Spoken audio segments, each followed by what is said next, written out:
Let's look at the last 3 steps, not as just maintenance steps, not just to keep us sober, but to see if we don't actually continue to grow in our relationship with God, with ourselves, and with other human beings.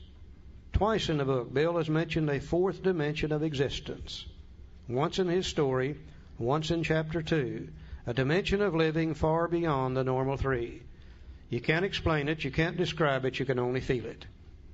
And that's what the last 3 steps do.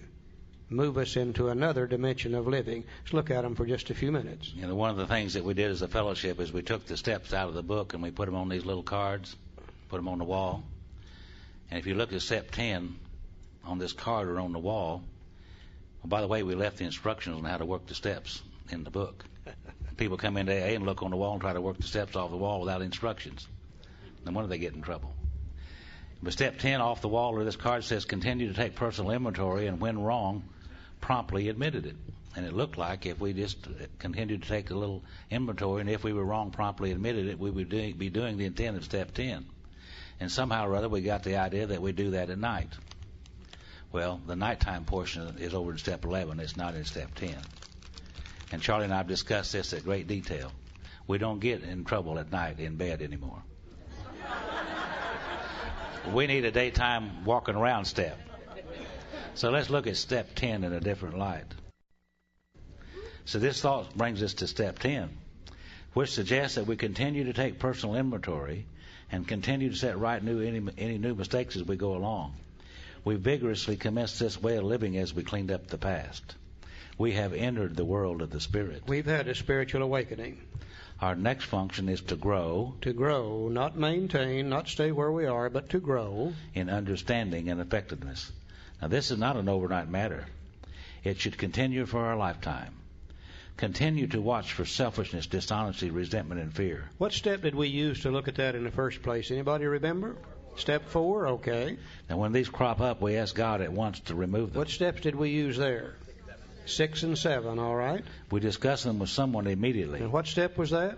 5, okay. And make amends quickly if we've harmed anyone. And what steps did we use there? 8 and 9. Then we'd resolutely turn our thoughts to someone we can help. Love and tolerance of others is our code. It looks to me like if we follow the directions in the book, that we will be doing steps 4, 5, 6, 7, 8, and 9 every day on a daily basis for the rest of our lives.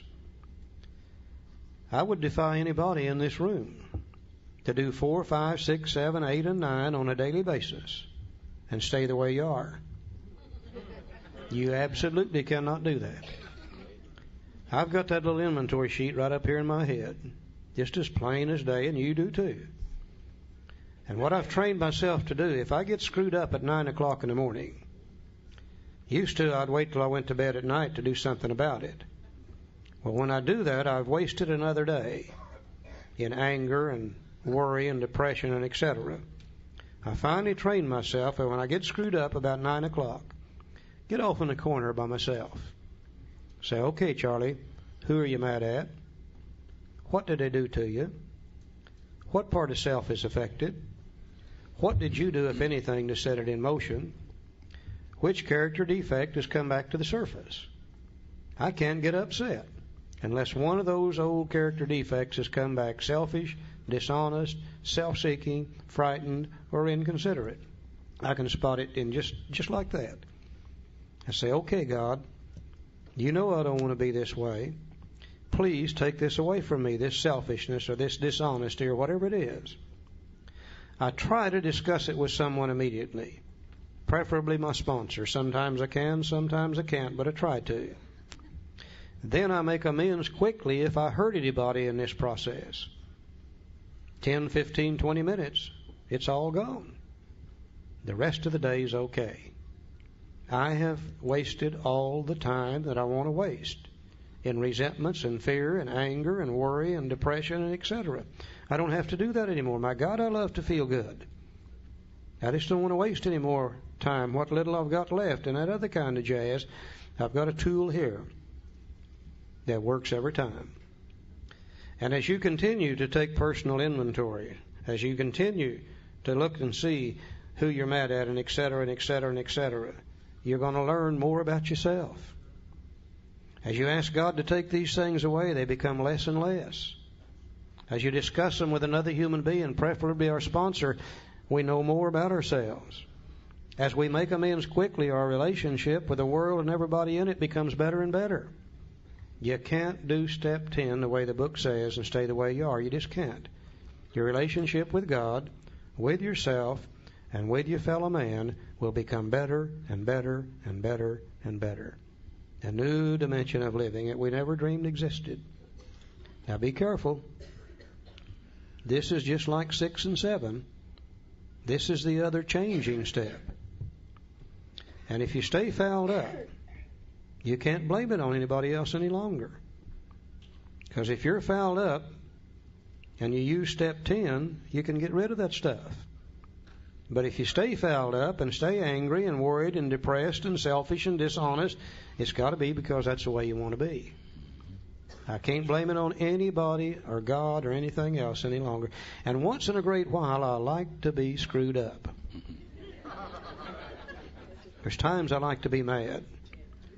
Because when I'm mad, I can romp and stomp and raise hell with everybody around me all day long.